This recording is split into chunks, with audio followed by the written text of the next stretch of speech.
मैं आपको सीटेट की हिंदी पेडागोजी की जो पहली क्लास है वो लेकर के आ गया हूँ। तो यहाँ पर पहली क्लास के अंदर जो है हम पढ़ने वाले हैं बहुत सारे टॉपिक्स है, तो मैं यहाँ पर आपको बता देता हूँ। देखिए, पहले है भाषा शिक्षा की अवधारणाएं हम जो पढ़ने वाले हैं आज की पहली क्लास में।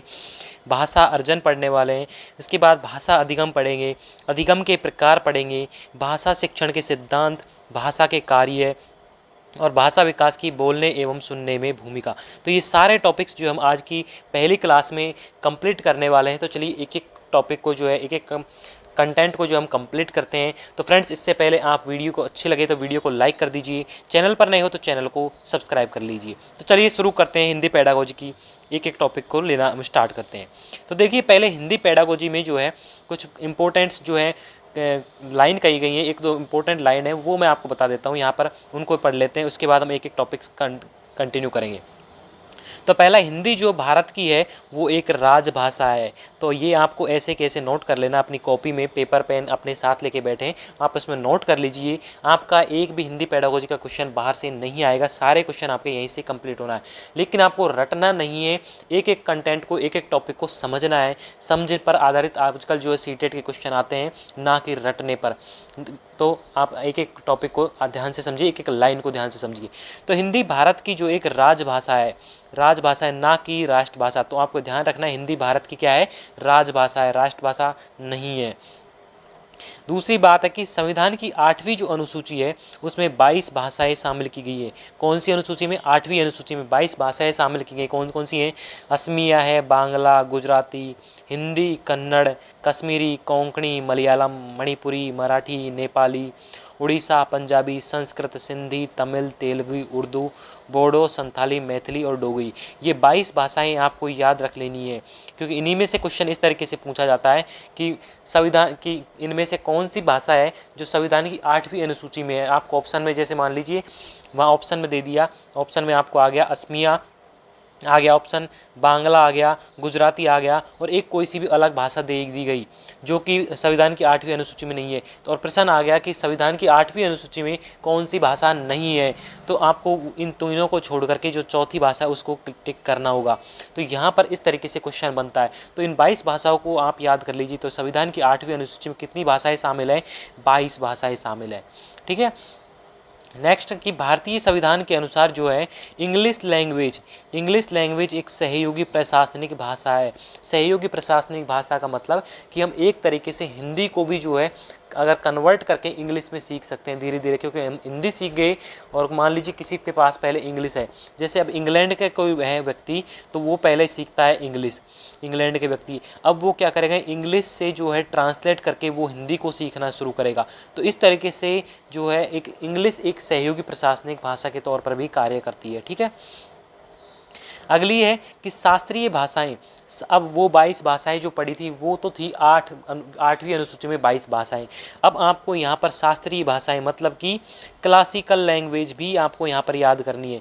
क्लासिकल लैंग्वेज में है तमिल, संस्कृत, कन्नड़, तेलुगु, मलयालम और उड़िया। ये 6 भाषाएं जो हैं क्लासिकल लैंग्वेज हैं, शास्त्रीय भाषाएं हैं।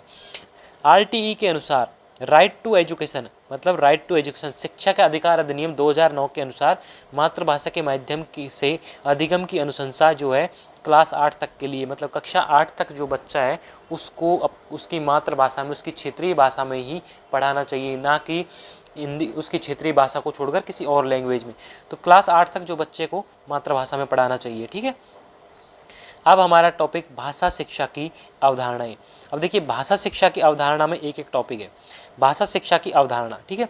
तो भाषा शिक्षा की अवधारणा में पहला है चुनौतीपूर्ण अवधि की परिकल्पना, मतलब कि एक बच्चे को जो है चुनौतीपूर्ण कार्य करने के लिए दिए जाने चाहिए एक एक चुनौती क्योंकि जब बच्चा चुनौतियों को स्वीकार करेगा तभी वो जो है कुछ करके सीखेगा। मतलब कि जब बच्चा चुनौती को स्वीकार करेगा तो ही वो लर्निंग बाय डूइंग करेगा।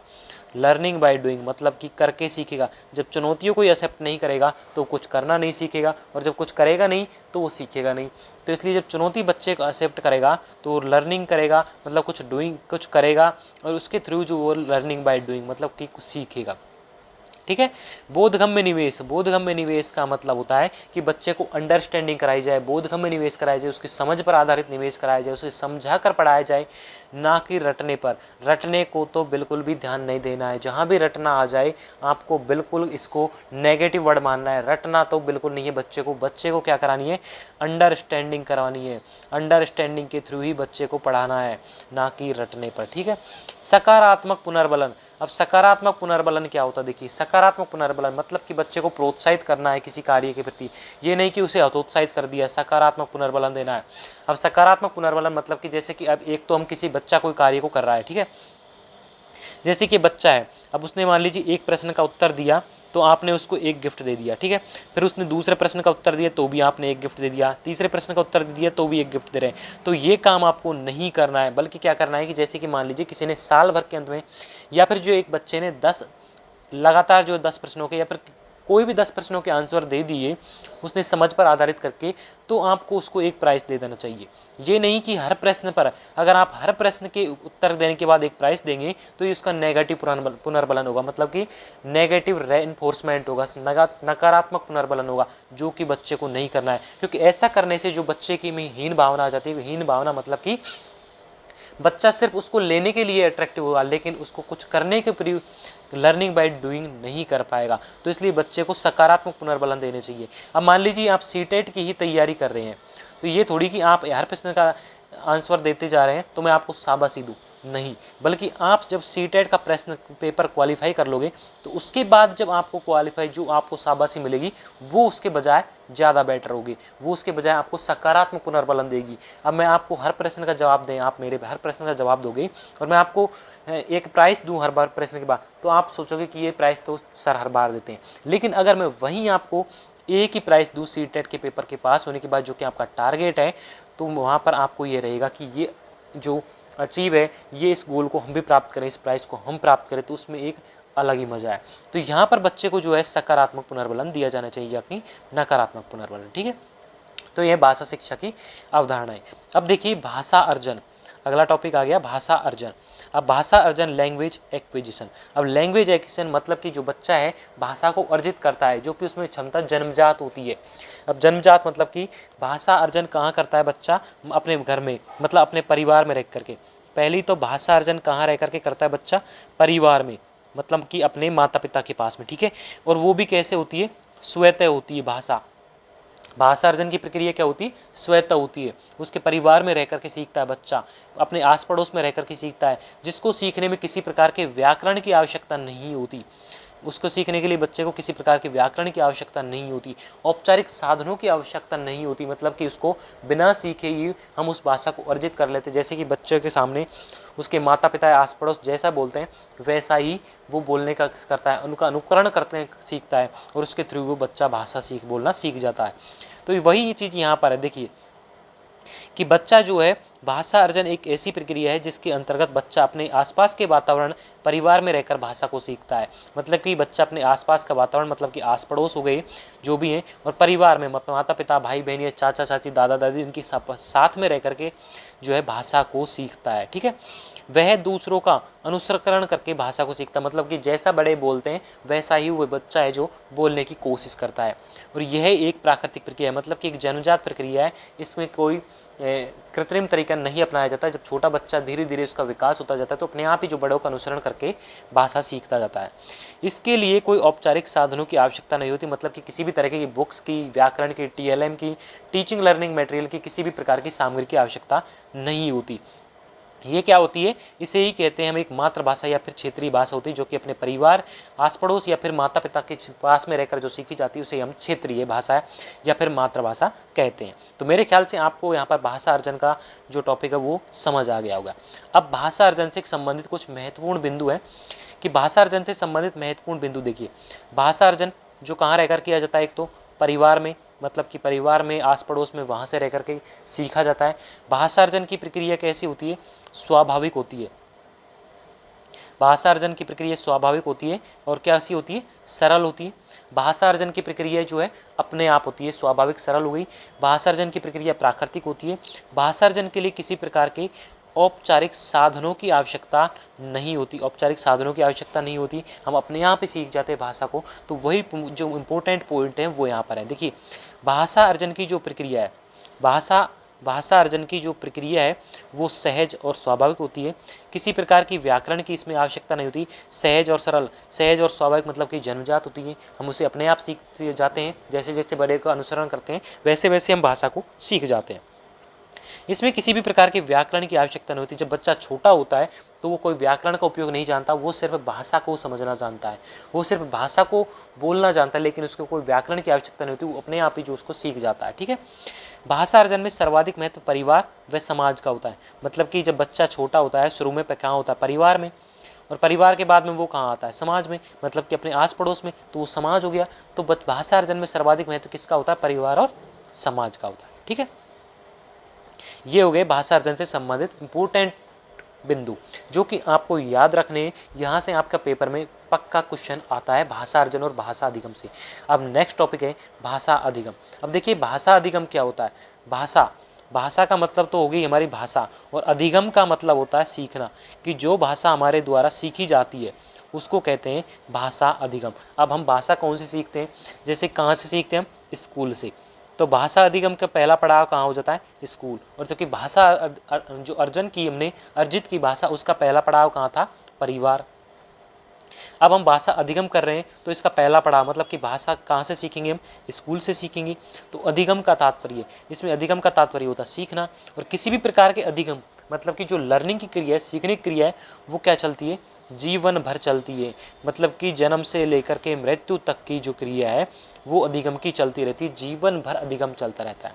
अब अधिगम करेंगे हम किसी भी भाषा का, मान लीजिए हम हिंदी भाषा का सीख रहे हैं या फिर जो है अंग्रेजी सीख रहे हैं। मान लीजिए किसी की मातृभाषा हिंदी है, अब ये मातृभाषा हो गई हिंदी, और वो सीख रहा है अब इंग्लिश भाषा। अब वो इंग्लिश भाषा सीख रहा है तो इंग्लिश के लिए उसे क्या चाहिए, व्याकरण चाहिए, व्याकरण सीखेगा पहले। औपचारिक साधन चाहिए, मतलब कि बुक्स या फिर TLM चाहिए उसे, तभी तो वो सीखेगा। तो औपचारिक साधनों की आवश्यकता होगी। और जो भाषा अधिगम की प्रक्रिया है वो क्या होगी, जटिल। मतलब कि भाषा अधिगम की प्रक्रिया कैसी होगी, जटिल होगी, क्योंकि इसको सीखना सरल थोड़ी है। भाषा अधिगम को, कोई भी हम इंग्लिश सीखेंगे तो इंग्लिश को सीखना हमारे लिए जटिल होता है, भाषा अधिगम क्या होता है, जटिल होता है। तो वही चीज़ यहाँ पे है कि अधिगम का तात्पर्य है सीखना, और किसी भी प्रकार के अधिगम की प्रक्रिया है वो जीवन भर चलती है, मतलब कि जन्म से लेकर के मृत्यु तक की चलती रहती है। इसमें औपचारिक साधनों की आवश्यकता होती है, औपचारिक साधनों की आवश्यकता होती है। भाषा अधिगम में नियम और व्याकरण का प्रयोग किया जाता है। व्याकरण के बिना हम इंग्लिश भाषा को नहीं सीख सकते, और इसे द्वितीय भाषा के नाम से जानते हैं। इसे किस भाषा के नाम से जानते हैं, दूसरी भाषा के नाम से, कि हमने जो दूसरी भाषा भी सीख ली। बहुत से कहते हैं ना कि मुझे 2 भाषा आती है, कि पहली तो मेरी मातृभाषा जैसे हिंदी हो गई और दूसरी इंग्लिश, तो द्वितीय भाषा के नाम से जानते हैं जो भाषा हम सीखते हैं उसको। ठीक है। भाषा अधिगम से संबंधित कुछ इंपॉर्टेंट बिंदु जो है कि इसमें क्या होता है कि भाषा से संबंधित इसमें भाषा के नियम सीखे जाते हैं। जब भाषा के नियम सीखेंगे तो ही हम जो दूसरी भाषा को सीख पाएंगे, बिना नियम के हम दूसरी भाषा को सीख नहीं पाएंगे। औपचारिक शिक्षा के द्वारा किया जाता है। औपचारिक साधन मतलब कि TLM मतलब कि इसमें बुक्स की ज़रूरत होगी, बुक्स के बिना हम नहीं सीख सकते। जो भाषा अधिगम है, कोई भी भाषा हम सीखेंगे। भाषा अधिगम कहाँ से शुरू होता है, विद्यालय में प्रारंभ होता है। तो इसका पहला पड़ाव कहाँ हो गया, विद्यालय। तो अगर पेपर में प्रश्न आ जाए कि भाषा अधिगम कहाँ से प्रारंभ होता है, तो ऑप्शन लगा देना जहाँ भी विद्यालय लिखा हो जाए। भाषा अधिगम में बच्चों को प्रयास करना पड़ता है, बिल्कुल सही है। जब तक बच्चे प्रयास नहीं करेंगे तब तक भाषा अधिगम नहीं सीख पाएंगे। लेकिन वहीं भाषा अर्जन में जो बच्चों को प्रयास नहीं करना पड़ता वो अपने आप ही सीख जाते हैं। ठीक है। इसके बाद भाषा अधिगम में व्याकरण की आवश्यकता होती है, जो कि मैंने आप पहले बता दिया कि बिना व्याकरण के भाषा अधिगम नहीं सीख सकते। भाषा अधिगम में शिक्षक चाहिए, विद्यालय चाहिए, पाठ्य पुस्तकें, पाठ्यक्रम और शिक्षण पद्धतियाँ आदि की भूमिका रहती है। इन सब के बिना हम जो भाषा अधिगम को नहीं सीख सकते। और भाषा अधिगम की प्रक्रिया कैसी होती है, जटिल होती है, कॉम्प्लेक्स होती है, क्योंकि इसको सीखना कैसा होता है, कॉम्प्लेक्स, ना कि सरल। तो भाषा अधिगम की प्रक्रिया होती है जटिल। ठीक है। भाषा अधिगम में स्कूल में जाएंगे तो शिक्षक की चाहिए, विद्यालय चाहिए स्कूल के लिए, पाठ्यक्रम होंगी, पाठ्यपुस्तकें होंगी, टीचिंग पद्धतियाँ, शिक्षण पद्धतियाँ होंगी, तभी जा करके जो भाषा अधिगम हो पाएगा, अन्यथा भाषा अधिगम नहीं हो पाएगा। ठीक है। अब चलते हैं हम नेक्स्ट टॉपिक, अधिगम के प्रकार। तो देखिए अधिगम मतलब कि सीखने के प्रकार, लर्निंग के प्रकार। तो पहला है क्रियात्मक अधिगम। क्रियात्मक अधिगम मतलब क्रियाओं पर ध्यान देना। अब क्रियाओं पर ध्यान कैसे देंगे, मतलब कि शारीरिक क्रिया, जो भी शारीरिक क्रिया, हलचल, गतिविधि होगी, उन क्रियाओं पर और उनके स्वरूप पर, गति पर ध्यान दिया जाता है, उसे कहते हैं हम क्रियात्मक अधिगम। क्रिया करके सीखना ही क्रियात्मक अधिगम कहलाता है। क्रियात्मक अधिगम में सीखने के लिए क्रियाओं के स्वरूप और क्रियाओं की गति पर ध्यान दिया जाता है। ठीक है, शरीर की जो भी शारीरिक क्रिया होगी उसको क्रियात्मक अधिगम के अंतर्गत रखा गया है। दूसरा अधिगम है शाब्दिक या फिर वाचिक अधिगम। अब देखिए शाब्दिक या वाचिक अधिगम होता है मतलब कि बोलकर संकेतों, चित्रों, शब्दों, अंकों आदि के माध्यम से जो अधिगम किया जाता है। बोलकर शब्दों के माध्यम से, शाब्दिक नाम से ही पता लग रहा है, शब्दों, शाब्दिक, चित्रों, संकेतों आदि के और अंकों आदि के माध्यम से सीखना जो प्रक्रिया जो होती है उसे शाब्दिक या फिर वाचिक अधिगम कहते हैं। तो आप इनको नोट्स भी कर लेना साथ में ताकि आपको दोबारा पढ़ने की जरूरत नहीं। मैं यहाँ पर आपको एक एक टॉपिक जो है बिल्कुल समझा रहा हूँ आसानी से। ठीक है, तो शाब्दिक और वाचिक अधिगम। शाब्दिक का मतलब शब्दों से, चित्रों से, संकेतों से और फिर जो है अंकों से आदि के माध्यम से जो सीखने की प्रक्रिया होती है उसे शाब्दिक या वाचिक अधिगम कहते हैं। दूसरा प्रकार का अधिगम हो गया, पहला क्रियात्मक अधिगम, दूसरा शाब्दिक या वाचिक अधिगम और तीसरा है विचारात्मक अधिगम। अब विचारात्मक अधिगम मतलब विचारों के थ्रू, विचारों या फिर भावों, आपके मन में जो भाव होते हैं उनके थ्रू जो अनुभवों को देखकर, सुनकर और विचार करके जो सीखने की प्रक्रिया है, विचार करके सीखने की प्रक्रिया इसके अंतर्गत आती है। विचारात्मक अधिगम व्यक्ति समाज में दैनिक जीवन के अनुभव को देखकर या फिर जो सुनकर और विचार करके जो है सीख जाता है। तो इस प्रकार के अधिगम को क्या कहते हैं, विचारात्मक अधिगम, जिसमें देखकर, सुनकर और विचार करके जो है अधिगम ग्रहण किया जाता है। ठीक है, अब है नेक्स्ट टॉपिक, भाषा अर्जन एवं भाषा अधिगम के संबंध में विद्वानों के विचार। भाषा अर्जन और भाषा अधिगम के संबंध में कुछ विद्वान थे, तो उन्होंने क्या क्या अपने विचार दिए थे, उनके बारे में एक एक करके हम पढ़ लेते हैं। तो पहला दिया था यहाँ पर वाइगोत्स्की ने। वाइगोत्स्की साइंटिस्ट है जिन्होंने क्या कहा कि बच्चों की भाषा जो है समाज के साथ संपर्क का परिणाम है। समाज के साथ मतलब कि वाइगोत्स्की जहाँ पर भी आपको पेपर में दिखे और ऑप्शन में आपको दिखे कि समाज, तो आपको समाज पर ही टिक कर देना है। मतलब कि वाइगोत्स्की के अनुसार बच्चे जो है समाज में रहते हैं। बच्चे कहाँ रहते हैं, समाज में, और समाज में रहकर कि बच्चा जो अनुकरण के माध्यम से क्या से करके सीखता है, भाषा को निर्माण करना सीखता है, भाषा का बोलना सीखता है और उस बात समाज में। तो वाइगोत्स्की के अनुसार बच्चा समाज में ही सारे कार्य सीख, भाषा को विकास करता है, समाज के थ्रू ही बच्चे में भाषा का विकास होता है। दूसरे हैं अपने भाई साहब पियाजे भाई साहब। अब पियाजे भाई साहब क्या कहते हैं कि पियाजे के अनुसार संज्ञानात्मक तंत्रों की भांति परिवेश के साथ अंतःक्रिया के माध्यम से, परिवेश मतलब कि वातावरण के साथ अंतःक्रिया के माध्यम से विकसित होती है। ये लाइन कभी कभी पेपर में ऐसे की ऐसी आ जाती है, जैसे कि अभी दोस्त जो साइंटिस्ट के नाम मैं बता रहा हूँ उनके सामने कि आप इनको मिलान कीजिए कि कौन से साइंटिस्ट ने कौन से लाइन कही, मतलब कि कौन से ने क्या नियम दिया। अब जैसे कि वाइगोत्स्की ने बताया कि वाइगोत्स्की ने कि बच्चों की भाषा जो है समाज के साथ संपर्क का परिणाम है, वहीं पियाजे ने क्या कि संज्ञानात्मक तंत्रों की भांति परिवेश मतलब वातावरण के साथ अंतःक्रिया के माध्यम से बच्चों में भाषा विकसित होती है। ठीक है, तो अब यहाँ पर पढ़ते हैं हम नोम चोम्स्की। देखिए नोम चोम्स्की के अनुसार जो है नोम चोम्स्की के अनुसार भाषा अर्जन की क्षमता बच्चों में कैसी होती है, बालकों में जन्मजात होती है और भाषा की व्यवस्था को पहचानने की शक्ति के साथ पैदा होता है। मतलब कि भाषा अर्जन, जो भाषा हम अर्जित करते हैं, जो बच्चा अपने माता पिता से सीखता है, उसकी क्षमता बच्चों में कैसी होती है, जन्मजात, अर्थात वो अपने आप ही जो प्रक्रिया उस भाषा को सीख जाते हैं। ठीक है, तो मेरे ख्याल से आपको ये तीनों साइंटिस्टों की जो अवधारणा वो समझ आ गई होंगी, वाइगोत्स्की की, पियाजे और नोम चोम्स्की की। तो आपको ये ध्यान रखनी है। ठीक है, अब हम पढ़ते हैं भाषा शिक्षण के सिद्धांत। तो भाषा शिक्षण का सिद्धांत पढ़ते हैं हम एक एक करके। ठीक है, तो भाषा शिक्षण का पहला सिद्धांत है अनुबंधन के सिद्धांत या साहचर्य का सिद्धांत। मतलब कि इसमें व्यक्ति जो है कोई मूर्त वस्तु के रूप में संबंध स्थापित करता है। जैसे कि मूर्त वस्तु, जैसे बच्चा जो होता है वो इन्फेंसी स्टेज, मतलब कि शैशवावस्था में जब बच्चा होता है, तो बच्चा, अब हम बच्चे को कोई वस्तु दिखाएंगे, जैसे कि बच्चे से कहा हमने कि कोई वस्तु दिया, खिलौना दिया या फिर कोई वस्तु दी, पेन, मान लीजिए बच्चे को हमने पकड़ा दिया पेन, तो पेन कहेंगे तो बच्चा सिर्फ पेन शब्द को ही समझेगा। लेकिन अब बच्चे के सामने मान लीजिए बाद में कभी पेन दे दिया और बच्चे से पूछा कि ये क्या है, तो बच्चा उस चीज़ को नहीं पहचान पाएगा। तो इस चीज़ में क्या किया जाता है बच्चे के साथ में, कि बच्चे को मूर्त चीज़ दी जाती है। मतलब पेन शब्द कहने के साथ में उसको पेन वस्तु भी दी जाती है, पेन वस्तु भी दिखाई जाती है उसको। अब पेन शब्द बोला हमने और उसके साथ में अगर हम उसको साथ में बच्चे को पेन भी दिखा देंगे कि इस तरीके का पेन होता है, तो बच्चे के सामने जब वो वस्तु दोबारा आएगी तो बच्चा उस वस्तु को पहचान जाएगा कि ये पेन है। इसी प्रकार से जब बच्चे को पानी पिलाने के लिए कहा जाए, पानी का शब्द कहा जाए, तो पानी शब्द जब कहा गया तो उस समय बच्चे के सामने पानी ला दीजिए, मतलब बच्चे को पानी दिखा दीजिए। जब बच्चा पानी को देखेगा और फिर पानी शब्द मुझसे बोलेंगे कि ये बेटा ये पानी है, तो बच्चा उससे क्या करेगा, संबंध स्थापित कर लेगा उस शब्द और वस्तु के बीच में। जब पानी शब्द और पानी वस्तु के बीच में संबंध स्थापित हो जाएगा तो बच्चे उसको साचर्य मतलब अनुबंध के सिद्धांत से उसको संबंध स्थापित करेंगे और फिर सीख जाएंगे। जब बच्चे के सामने दोबारा हम पानी को लेके आएंगे तो बच्चा कहेगा ये तो पानी है, ये चीज़ पेन है। तो इस तरीके से बच्चे को मूर्त चीज़ देना, मूर्त प्रक्रिया के थ्रू जो है बच्चे को सिखाना, वो क्या कहलाती है, अनुबंधन का सिद्धांत कहलाता है। ठीक है। दूसरा है अनुकरण का सिद्धांत। अब अनुकरण का सिद्धांत क्या है, देखिए अनुकरण का सिद्धांत मतलब कि बड़े को अनुकरण करना, बड़े की चीज़ों को अनुकरण करना। अब बच्चा जो होता है वो बड़े का अनुकरण करता है। जैसे कि बच्चा अपने परिवार में रहता है, समाज में रहता है, वातावरण में जो रहता है, परिवेश में जो रहता है, उनका अनुकरण करता है, बड़ों का अनुकरण करता है। माता पिता परिवार में जैसी भाषा बोली जाती है उसी भाषा का अनुकरण बच्चा करता है। समाज में जैसी भाषा बोली जाती है उसी का अनुकरण मतलब कि नकल करके बच्चा भाषा को सीखता है, नकल करके उसी तरह के व्यवहार को सीखेगा। अब परिवार में यदि परिवार की भाषा में दोष है, गुण में दोष है, तो बच्चे में भी उसी तरीके का गुण दोष आएगा। गुण है या फिर दोष है तो उसी तरीके का गुण दोष जो है बच्चे में भी आएगा, समाज के थ्रू, परिवार के थ्रू।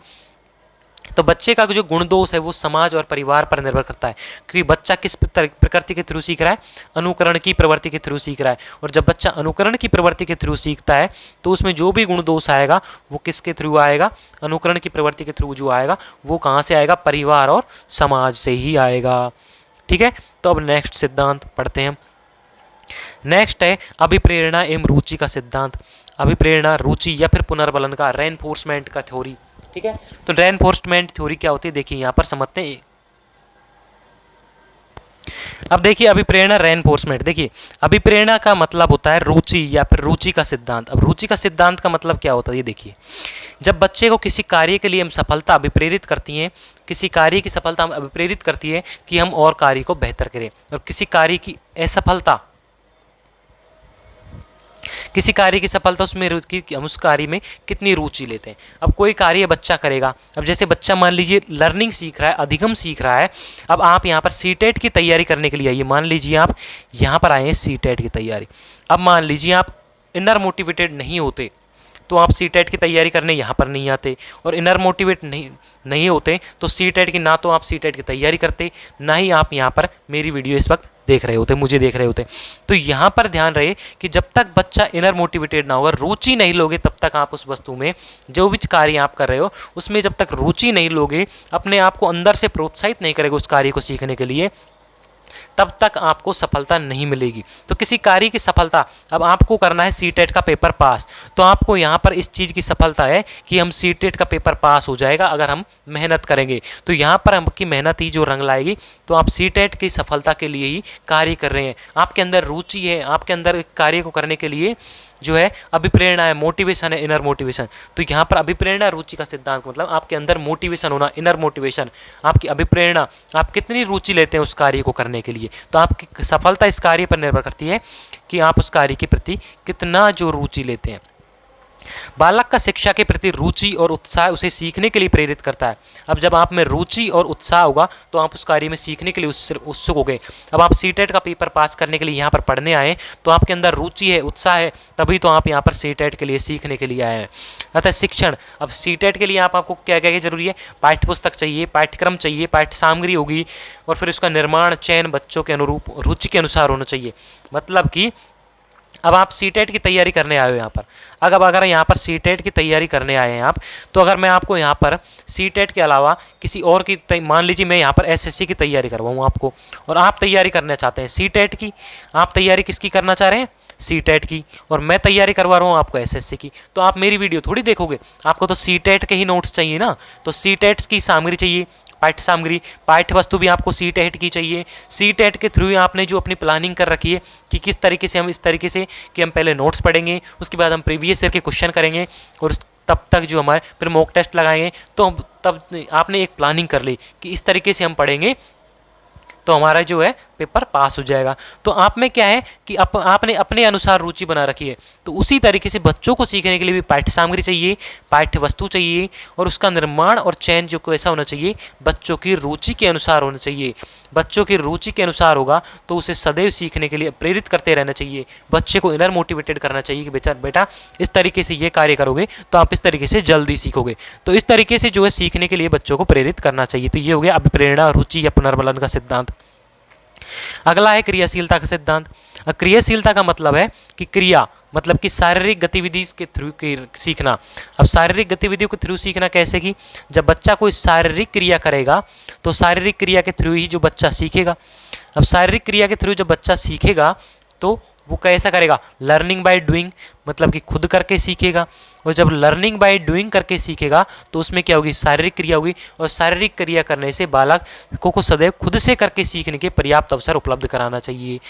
करके सीखने पर बल देता है, मतलब कि जब बच्चा खुद करके किसी कार्य को करना सीखेगा, खुद किसी कार्य को करेगा तो वह जल्दी सीखेगा और आसानी से समझ लेता है। तो ये होता है क्रियाशीलता का सिद्धांत। ठीक है, अभ्यास का सिद्धांत।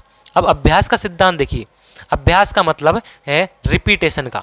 किसी भी चीज़ को अब हम सीखते हैं तो अब मान लीजिए हमने बचपन में या फिर कोई भी चीज़ सीखी, या फिर अब हम जो सीख रहे हैं सीटेट की, अब आप कर रहे हैं सीटेट की तैयारी।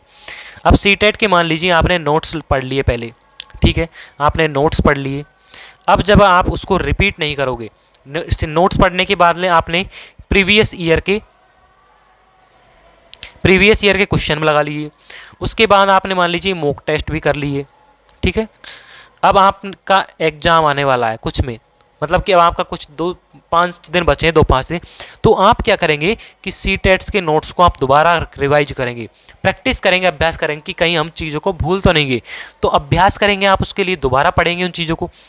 तो जब उन चीज़ों को दोबारा पढ़ रहे हैं तो आपके वे चीज़ क्या आ रही है, पहले पढ़ी हुई चीज़ दोबारा आपके व्यवहार में आ रही है। तो जब वही चीज़ें हमारे बार बार हमारे व्यवहार में आती है तो उससे क्या होता है कि हम उस चीज़ों को अधिक से अधिक और ग्रहण कर लेते हैं। तो उसी तरीके से है कि किसी भी चीज़ को हम जब सीखते हैं तो उसमें अभ्यास सबसे महत्वपूर्ण है, क्योंकि उसी से वह हमारे व्यवहार में आती है, और भाषा प्रयोग के अधिक से अधिक अवसर मिलने से बच्चों में भाषा का विकास जल्दी हो जाता है। तो ठीक है, जब बच्चा जितना अधिक ज़्यादा अवसर मिलेगा बच्चे को बोलने के, बच्चे को जितना ज़्यादा अवसर बोलने के मिलेंगे तो बच्चा क्या करेगा, जितना ज़्यादा बोलेगा उतना ही ज़्यादा भाषा उसमें क्या आएगी, उसके विकास में होगी, उसका भाषा विकास जल्दी होगा। ठीक है, तो ये होता है अभ्यास का सिद्धांत। अब होता है आवर्ती का सिद्धांत। आवर्ती का मतलब किसी चीज़ को सीखने में आवर्ती दोहराना, जितना अधिक दोहराएंगे उतना अधिक सीखेगा। तो भाषा सीखने में आवर्ती का भी बहुत महत्व है। सीखी हुई बात को जितना अधिक दोहराया जाएगा वह उतनी ही अधिक देर तक याद रहेगी। इसलिए भाषा शिक्षण में पुनरावृत्ति पर भी विशेष ध्यान दी जाने की आवश्यकता है। मतलब कि बच्चे ने कोई भाषा विकास सीखा, कोई भी उसने भाषा सीखी, अब उसको जब तक हम बोलते रहेंगे, या फिर आपने सीटेट के नोट्स की तैयारी, सीटेट की तैयारी कर रहे हैं, आपने नोट्स पढ़े सीटेट के, तो आप अगर सीटेट के नोट्स नहीं पढ़ोगे, प्रीवियस ईयर के क्वेश्चन सॉल्व नहीं करोगे तो आप उन चीज़ों को भूल जाओगे। इसलिए आपको उन चीज़ों को रिपीटेशन करना है, उनकी पुनरावृत्ति करना है, उनको दोहराना है, तभी आप उस चीज़ों को दोबारा याद रख सकते हो। तो ये होता है आवृत्ति का सिद्धांत। आवृत्ति मतलब कि दोबारा पढ़ना, एक से अधिक बार पढ़ना, किसी चीज़ को अधिक देर तक याद रखना। ठीक है, अब है अनुपात और क्रम का सिद्धांत। अनुपात और क्रम का सिद्धांत मतलब कि भाषा कौशल है। भाषा में 4 कौशल होते हैं, श्रवण सुनना, वाचन बोलना, पठन पढ़ना और लेखन। तो इनमें निपुणता के लिए अभ्यास क्रम में समान अनुपात बनाए रखने पर जोर देता है। अब अभ्यास करते हैं, जब हम बार बार किस चीज़ का अभ्यास करेंगे, हम उसको याद करने की कोशिश करेंगे। सीटेट्स के नोट्स को आप पढ़ने की कोशिश पढ़ोगे, उनको समझोगे, तो वो क्या आएंगी, एक क्रम में आते हैं श्रवण कौशल, श्रवण वाचन पठन एवं लेखन। तो इनका निपुणता के लिए अभ्यास क्रम में समान अनुपात बनाए रखता है। मतलब कि ये 4 कौशल एक साथ सीखे जाते हैं और समान अनुपात में इनको ग्रहण किया जाता है। ठीक है, अनुपात और क्रम का सिद्धांत। ठीक है, तो यहाँ पर ये हो गए शिक्षण के सिद्धांत। ठीक है, अब आते हैं भाषा के कार्य, कि भाषा के क्या कार्य हैं, भाषा के द्वारा हम क्या क्या कर सकते हैं। पहली बात, भाषा के द्वारा जो है विचारों का आदान प्रदान हो जाता है। विचारों का आदान प्रदान। दूसरी बात, भाषा के द्वारा ज्ञान प्राप्त कर सकते हैं हम, शिक्षा प्राप्त कर सकते हैं। भाषा के द्वारा विचारों की अभिव्यक्ति हो जाती है, आवश्यकता, इच्छा, भावनाओं की अभिव्यक्ति कर सकते हैं। तो ये सभी जो है भाषा के कार्य हैं। देखिए पहला है अभिव्यक्ति का साधन। अभिव्यक्ति का साधन मतलब कि भाषा की अभिव्यक्ति। भाषा व्यक्ति को अपनी आवश्यकता, इच्छा, भावनाएं आदि अभिव्यक्त करने में सहायता करती है। बिल्कुल सही बात है, हमने विचार, भावनाएं ये सब स्थापित करने में जो भाषा हमारा व्यवहार करती है, सहायता करती है भाषा, कि हम एक व्यक्ति को, कि हम अपने विचारों को दूसरे व्यक्ति तक शेयर कर सकें, दूसरे व्यक्ति के विचारों को हम अपने तक शेयर कर सकें। ठीक है। दूसरा है सामाजिक संबंध स्थापित करने में। सामाजिक संबंध मतलब कि समाज के साथ वार्तालाप करने में, सामाजिक संबंध बनाने के लिए भी हम भाषा का प्रयोग करते हैं। जैसे समाज में हम किसी व्यक्ति से या फिर किसी से बात करते हैं तो भी हमें किसकी ज़रूरत पड़ती है? भाषा की। तो भाषा क्या है? सामाजिक संबंध बनाने के लिए भी भाषा का प्रयोग किया जाता है। अगला है भाषा मानव विकास का मूल आधार है। मूल आधार मतलब कि भाषा की शक्ति के माध्यम से ही मनुष्य प्रगति के पथ पर अग्रसर हुआ है। भाषा के अभाव में मनुष्य विचार नहीं कर सकता। तो कितनी बड़ी बात कही गई है। अगर भाषा नहीं होती तो मनुष्य अपने मन के अंदर भी कुछ विचार नहीं कर सकता, सोच नहीं कर सकता, ब्रेन स्टॉर्मिंग नहीं कर सकता, और विचार के अभाव में वे ज्ञान की प्राप्ति नहीं कर सकता। ज्ञान विज्ञान के क्षेत्र में जब विचार ही नहीं होंगे तो ज्ञान विज्ञान की प्रगति कहाँ से होगी? तो इस तरीके से विचार के क्षेत्र में, जब विचार के अभाव में ज्ञान विज्ञान की प्रगति क्षेत्र में भी प्रगति नहीं कर सकता है। अगला है ज्ञान प्राप्ति में सहायक। अब जब शिक्षा, भाषा ही नहीं होती, अगर भाषा नहीं होती तो ज्ञान प्राप्ति में सहायक नहीं होती। तो इसलिए भाषा किस्म की प्राप्ति में सहायक है, ज्ञान की प्राप्ति में भी भाषा की महत्वपूर्ण भूमिका है। शिक्षा प्राप्ति में हम विद्यालय जाते हैं, शिक्षा प्राप्त करते हैं, तो शिक्षा की प्राप्ति में किसकी आवश्यकता है? भाषा की। और ज्ञान तो हम कहीं से भी प्राप्त कर सकते हैं, स्कूल से भी, समाज से भी, परिवार से भी। ज्ञान की प्राप्ति अगर कही जाए तो ज्ञान की प्राप्ति हम जो है स्कूल, परिवार और समाज, हम कहीं से भी जो है ज्ञान की प्राप्ति कर सकते हैं। ठीक है। तो ये हो गए जो है भाषा के कार्य। अब पढ़ते हैं नेक्स्ट है भाषा की, कि भाषा के कार्य एक और है गया कि भाषा मानव सभ्यता एवं संस्कृति की पहचान है। अब संस्कृति की पहचान कैसे है? कि जैसे जैसे मानव समाज ने अपनी भाषा में प्रगति की वैसे वैसे उसकी सभ्यता एवं संस्कृति में विकास हुआ। और जब बच्चे ने या फिर समाज में जो प्रत्येक व्यक्ति ने भाषा सीखी तो उसकी सभ्यता और उसकी संस्कृति अलग अलग होती चली गई। संसार में जो है विविधता है संस्कृति की, सभ्यता और संस्कृति की। ज्ञान विज्ञान के क्षेत्र में प्रगति हुई है और श्रेष्ठ साहित्य का सृजन हुआ है। तो भाषा के द्वारा ही जो है इन सभी कार्यों में सांस्कृतिक विविधता में भी मिलती है, भाषा के कारण ही। और जो संस्कृति और सभ्यता के विकास में भी जो भाषा की महत्वपूर्ण भूमिका है। ठीक है। अब है भाषा के विकास में सुनने की भूमिका। अब भाषा के विकास में सुनने की भूमिका मतलब कि जब भाषा होगी, विकास हो जाएगा, तो उसके द्वारा हम क्या क्या सुन सकते हैं, किस तरीके से हम जो है सुनकर के ही, केवल सिर्फ सुनकर के जो है हम क्या क्या ग्रहण कर सकते हैं। ठीक है। तो वो बात यहाँ पर कही गई कि बच्चा अपने परिवार, समाज, लोगों को बोलते हुए सुनता है और उनका अनुकरण करता है और बोलने की कोशिश करता है। सिर्फ सुनकर के ही जो बच्चा है अपने बड़ों को, माता पिता को, दादा दादी को या फिर जो समाज के लोगों को है वो बोलते हुए सुनता है और फिर उन्हीं को देख करके वो क्या करता है कि मैं भी इस तरीके से बोलना सीखूं। तो बच्चा उन्हीं को अनुकरण करता है, उन्हीं का अनुसरण करता है और फिर उसी तरीके से क्या करता है, बोलने की कोशिश करता है। ठीक है। सुनने के माध्यम से ही जो है बच्चे में क्या होता है, शुद्ध उच्चारण कौशल। सुनने का बच्चा, कोई मान लीजिए मैंने कहा कि जैसे कि अभी कोई वाक्य ले लेता हूँ मैं, एक अशुद्धियाँ। अब ठीक है, अशुद्धि एक वाक्य लिया मैंने। अब किसी ने कहा कि अशुद्धि बोल रहा है तू, तो बच्चे ने क्या सुना कि अशुद्धि सुना बच्चे ने। फिर क्या करेगा बच्चा, उसको प्रोसेस करेगा माइंड में कि क्या बोला अभी, अशुद्धि। अब वो किसी और कोई बोलेगा तो बोलेगा कि अशुद्ध मत बोल। ठीक है। तो बच्चा क्या करेगा, उससे शुद्ध उच्चारण करने का कौशल विकास होता है। सुनने के माध्यम से ही बच्चा बोलने में आने वाली उच्चारण संबंधी अशुद्धियों को भी दूर करने में सफल होता है। अब बच्चा सुनेगा तो उसके जब कोई वाक्य किसी ने जैसा बोला उसी को उसी तरीके से बोलेगा। जैसे कि मान लीजिए मैंने बोला पेन, ठीक है, बच्चे के सामने, तो बच्चा उसी को क्या बोलेगा, पेन बोलने की कोशिश करेगा, ना कि गलत बोलेगा। इधर दूसरा शब्द बोला मैंने कैप, तो बच्चा पहले क्या करेगा कि इन दोनों में अंतर करेगा कि ये पेन और कैप दो अलग अलग हैं। फिर जब उसे पेन की ज़रूरत होगी तो उसी तरीके से पेन शब्द बोलेगा। तो उच्चारण में संबंध में जो अशुद्धियाँ होती हैं उनको धीरे धीरे वो दूर करने की सफल हो जाता है। ठीक है।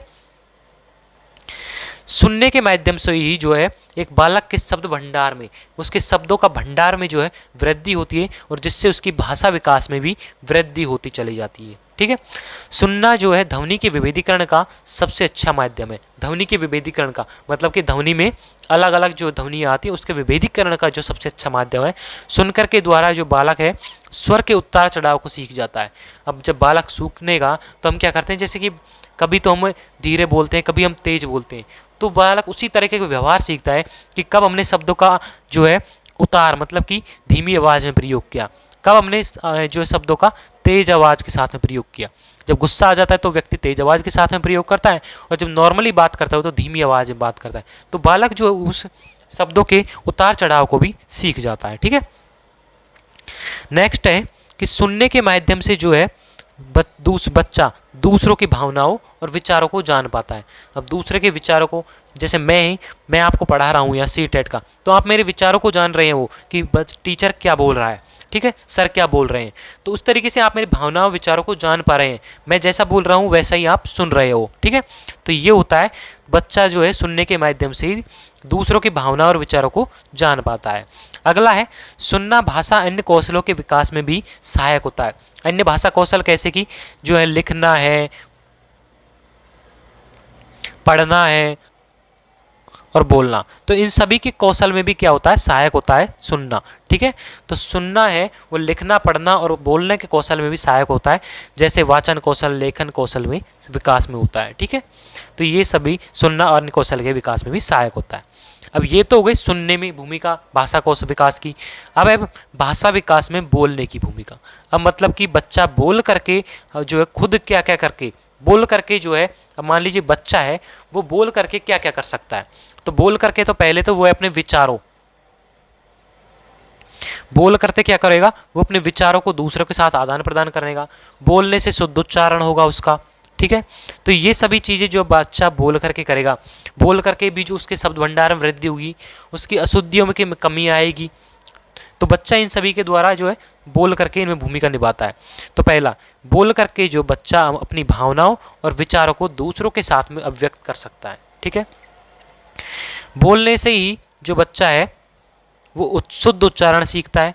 बोलने से क्या करता है, बच्चा शुद्ध उच्चारण सीखेगा। जब तक बच्चा बोलेगा नहीं तब तक बच्चा शुद्ध उच्चारण करना नहीं सीखेगा, तो बोलने से क्या होगा, शुद्ध उच्चारण का विकास होगा। बोलकर ही बच्चा कुशलता भाषा प्रवाह प्राप्त करता है। मतलब कि कुशल भाषा का प्रवाह, कुशल भाषा वक्ता, एक बहुत जो कहते हैं ना कवि, जिसको भाषा पर बहुत अच्छी पकड़ होती है, उस तरीके से भी जो है बच्चा धीरे धीरे जो है भाषा पर अपनी अच्छी पकड़ बना लेता है। अगला है बातचीत के द्वारा सामाजिक संबंधों का निर्माण होता है। जब तक हम किसी व्यक्ति से बातचीत नहीं करेंगे तब तक वो व्यक्ति हमें नहीं पहचान पाएगा, ना हमारे विचारों को, ना हमारे भावनाओं, हमारे व्यवहार को नहीं पहचान पाएगा। तो बोल करके ही, बातचीत के द्वारा ही जो है सामाजिक संबंधों का निर्माण होता है। और जब हम समाज के किसी व्यक्ति से बातचीत नहीं करेंगे तो सामाजिक संबंध नहीं होगा। तो जब हम बोलेंगे तो उससे हमारे व्यवहार का, उससे हमारे आचरण का, इन सभी के बारे में हमारी भावनाओं का पता लगेगा। तो वो सामाजिक संबंध स्थापित करने में भी जो भाषा की बोलने की भूमिका होती है। ठीक है, तो ये यहाँ पर जो है आपकी आज के पहली क्लास में जो जो टॉपिक है वो कंप्लीट हो चुके हैं।